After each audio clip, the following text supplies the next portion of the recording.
कि कट्टरवाद फैल क्यों रहा है?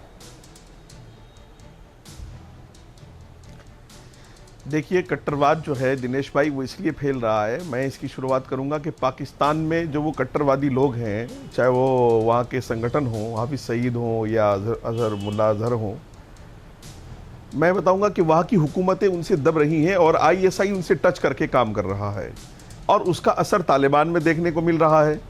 बांग्लादेश के और हमारे ताल्लुकात बांग्लादेश की पैदाइश से और आज तक बहुत अहम रहे हैं, इसलिए ये असर बांग्लादेश तक पहुंच गया और वहाँ भी उनके कुछ लोग काम कर रहे हैं। कट्टरवाद फैलने की एक अहम वजह यह है कि कट्टरवादी जो लोग हैं सोच के उन्होंने मजहब की आड़ ली हुई है। मैं अभी गुरुग्राम की बात मेरे शोएब भाई कर रहे थे, मैं इन्हीं से पूछना चाहता हूं कि क्या गुरुग्राम हो या दिल्ली हो या यूपी हो, क्या ऐसी जगह पर सड़क से लेकर के पार्कों तक जो सरकार की है, सरकार की परमिशन के बगैर, मैं एक मुफ्ती हूं, मैं आपके टीवी चैनल से फतवा दे रहा हूं कि सरकार की परमिशन के बगैर नमाज पढ़ना जायज नहीं है, तो क्यों मुसलमान जिद करता है सड़कों पर नमाज पढ़ने की? क्यों गुरुग्राम में जिद करता है? तो अगर हम मुसलमान को यह फतवा बताएं कि शरीयत ये कहती है, इस्लाम ये कहता है, इस्लाम ये कहता है, अरे भाई मेरी बात में इंटरफेयर मत कीजिए, मेरी बात में इंटरफेयर मत कीजिए, फिर अपनी बात कहिएगा, मेरी बात में इंटरफेयर मत कीजिए। शोएब जमाई देखिए गलत बात, आप मेरी बात समाप्त होने दीजिए, आप कहिए, मैं आपकी बात में इंटरफेयर नहीं करता हूं। वजाहत काज़मी अपनी बात खत्म करते हैं, मैं आपके पास आता हूं। शोएब, इस्लाम, दिनेश भाई, इस्लाम यह कहता है कि मैं अगर आपके घर के सामने नमाज पढ़ूं तो जब तक दिनेश भाई मुझे परमिशन नहीं देंगे तो मैं नमाज नहीं पढ़ सकता, और अगर मैंने बगैर परमिशन के पढ़ी है तो नमाज नहीं होगी। इस्लाम यह कहता है, तो यह सही इस्लाम क्यों नहीं पहुंचाया जा रहा है? एक इंसान को आप मारोगे, इस्लाम ये कहता है आपने पूरी कायनात को मार दिया।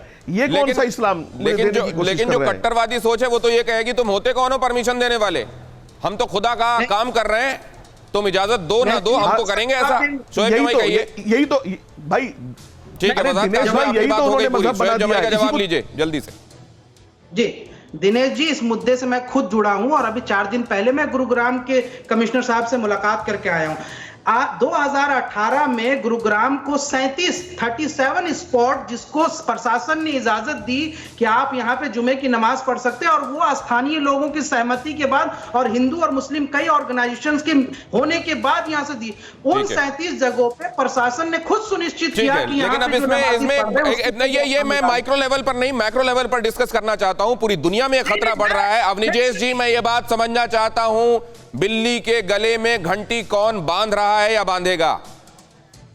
दिनेश जी, बड़ी साफ सी बात है, अफगानिस्तान में जिस तरीके की स्थितियां हैं और पाकिस्तान उसमें जिस तरीके से इन्वॉल्व है, अंतरराष्ट्रीय स्तर पर पाकिस्तान और अफगानिस्तान समूचे इस्लाम की छवि को जिस तरीके से आइडेंटिफाई कर दिया कि प्रॉब्लम एरिया है कौन सा। जीडी बख्शी साहब, प्रॉब्लम एरिया का इलाज होगा नहीं होगा?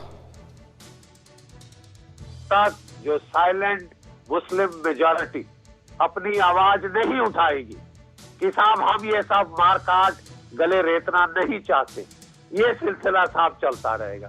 बात यह है कि जो कुछ मुट्ठी भर लोग हैं वो बिल्कुल मारने को उतारू हैं, तो जो शरीफ लोग हैं वो पीछे हो जाते। ये हमने हर जगह, हमने पंजाब में भी यही देखा, वहां जब टेररिज्म का फेज चल रहा था, वहां पे जब खालिस्तान का फेज चल रहा था, जो शरीफ लोग थे वो चुप हो गए और ये लोग मनमानी करते गए।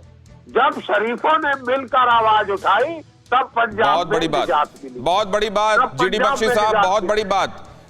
अंदर से ही आवाज आनी होगी। कट्टरवादियों को, जो मजहब का चोला ओढ़कर कट्टरवाद को अंजाम दे रहे हैं, उनको उस मजहब के शांति प्रिय लोगों को ही रोकना होगा, तभी ये रुक सकता है, वरना ये नहीं रुक सकता। बहुत धन्यवाद आप सबका करूंगा मेरे साथ आज की चर्चा में शामिल होने के लिए। परवाह देश की, सोमवार से शुक्रवार रात 10 बजे TV9 भारतवर्ष पर।